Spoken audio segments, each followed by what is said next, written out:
Blessings everyone, this is Rev.Aphren with the Four Pillars Temple. So I'm coming to you today to wish you a very happy World Goddess Day. So World Goddess Day falls on the first Sunday of the month of September. Now, that was actually yesterday, Sunday. However, it actually is a newer holiday.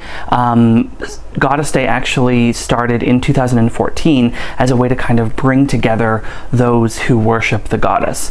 And so I decided that I would come on today. It's been a couple of years since I made a video on World Goddess Day. So I thought I would come on just to say hi to everyone and to wish everyone a happy World Goddess Day and show you my shrine for today. And then what I'd like to do is I'd like to share with you an excerpt from my recent book. This book is titled A Path to Self, a Wiccan Practice Manual, and it's a specific Wiccan manual for members of the Four Pillars tradition. But really any seeker can benefit from this.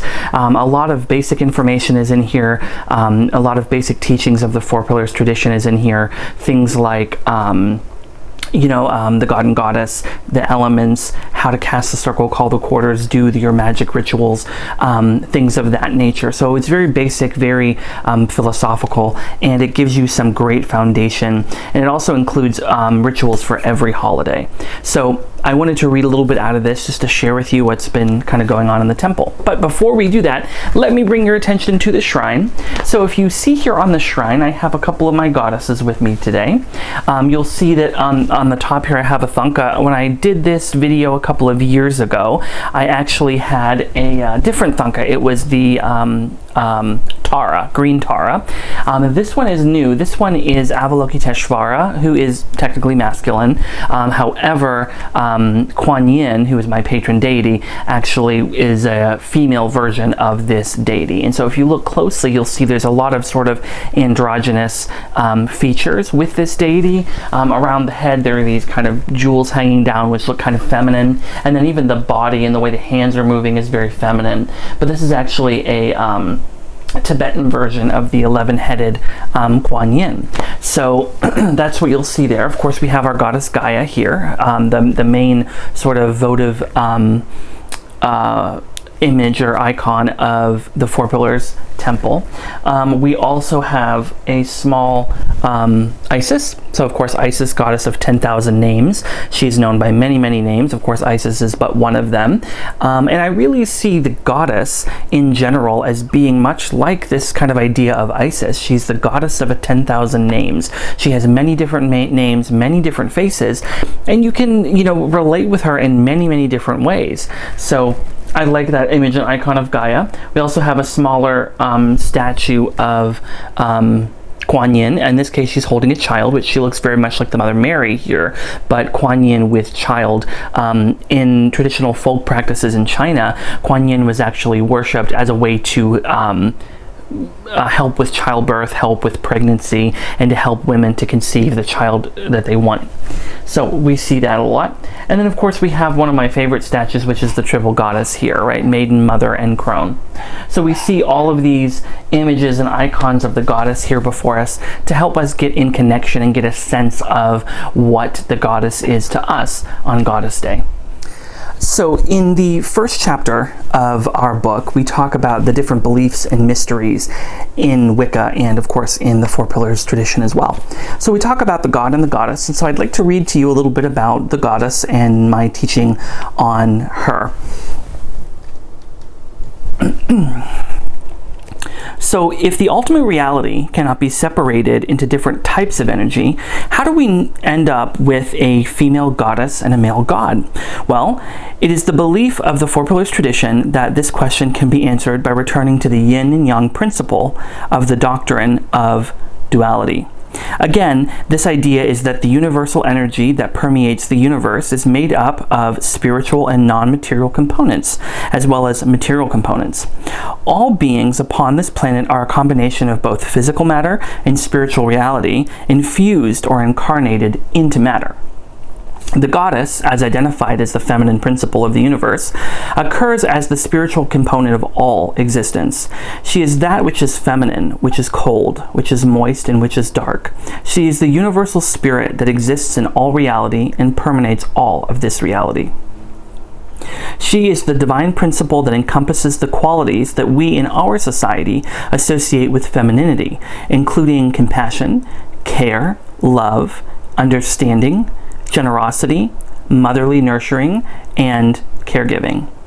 In mainstream Wicca, she is seen as a trifold goddess, and each of her three parts are associated with a particular archetype. She is the queen of the universe and the ruler of all.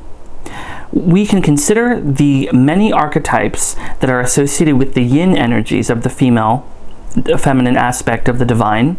The goddess is often seen as maiden, a young woman, mother, and crone, an elderly woman. This is the most common way that the goddess is depicted in Wicca, and is also the primary way that we in the Four Pillars tradition understand her. There are, of course, many other archetypes as well. These include the goddess of death, the goddess of war, the goddess of homecrafts, the goddess of night, the goddess of magic, and many other thought forms. The three basic archetypes listed are all that encompass the goddess. And so, of course, we move into things like the maiden, the mother, and the crone. And for many of us that have practiced Wicca for a long time, these aren't new archetypes to us, right? But we understand that each of these archetypes is a way for humans to get in touch with the divine. But it's also a way for us to see ourselves reflected in that divine, right? So we have the opportunity to, as we grow and we change and we go through these phases of our lives, we have the opportunity to see ourselves reflected in the divine. And so when we're a young woman, and the experiences that we have as a young woman are sacred, and we see those sacred experiences reflected in the goddesses of dawn and the goddesses of birth and the goddesses of the early stages of life and of homecraft and of hearth and things like that. And then when we become a parent, if we decide to go that route, or we find ourselves in a place where we start nurturing something, right? We become that motherly person, that motherly figure. And when we do that, we see ourselves reflected in the many, many mother goddesses throughout the world. These goddesses that care for their children, these goddesses that show compassion, these goddesses that would maybe even die for their children. And we see this sacrifice, self-sacrifice, compassion, humility, all of that being represented in the many, many faces of the goddess of 10,000 names. And then, of course, the crone, as we age and we move into that latter years of our life, we see ourselves getting closer to the divine, getting closer to death, and having more of this open awareness of our life as we look back on all the experiences that we've had. And so we have the opportunity to look back, and we can see all of the different things we can share in the wisdom that we've gained over the years in our experience. And in so doing, we actually have the opportunity to see again ourselves reflected in the crone aspect of the goddess. And so the many crone deities that are full of wisdom, that bring their guidance and their grace, that bring their knowledge and their magic to share with us. And so, of course, the same thing is true for the god and for those male practitioners, and how we can see ourselves reflected in that. But of course, this is World Goddess Day, so we're talking about the goddess. But for me, and I'll share a little bit, and I think I've shared about this before, but for me, I connect with the goddess mostly through my patron. So we have a patron of the temple, the Four Pillars Wiccan Temple. Our patron is Gaia, as you've seen on the altar. But we also have my personal patron, and my personal patron's name is Kuan Yin, who is an Eastern goddess. She is an Asian goddess. She is seen in a lot of different countries. She's very, very popular in Vietnam. She's popular in China. She's popular in Japan in sort of a different guise. She's popular in Tibet in a different guise. And so this goddess Kuan Yin is very universal in a lot of ways. And she, in my opinion, fits into the mother goddess